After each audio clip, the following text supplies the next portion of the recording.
G'day guys and welcome back to my kitchen. Now today I'm going to make sweet corn, well it's actually corn and chicken soup. Now I'm going to do it a little bit different. Now what I've got is 500 mils of chicken stock, some rice wine vinegar, sesame oil, an egg, cream corn, chicken, these are tenderloins, and a cup of coffee. So we'll get started. I'm going to actually fry the chicken in this. A lot of people boil their chicken. I'm actually going to fry it, a bit more flavour. So let's get cracking. Okay, frying the chicken till we get a bit of browning, a bit of colour, keep all that juice. Got my stock on the go here.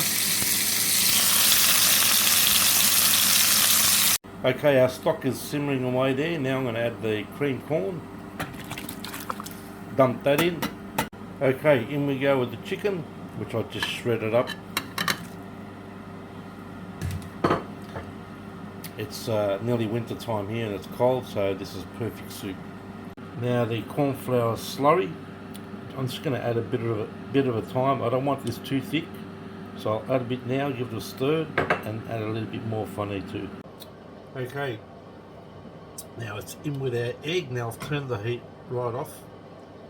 You can see the thickness of that. That's what I want. Now I'm going to stir this and then pour the egg.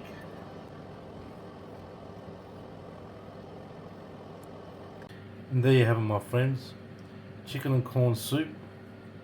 Bit of spring onion there, bit of cayenne pepper because I like cayenne pepper. And it's just beautiful. Take a look at that. Give it a try at home. Simple. I'll see you later.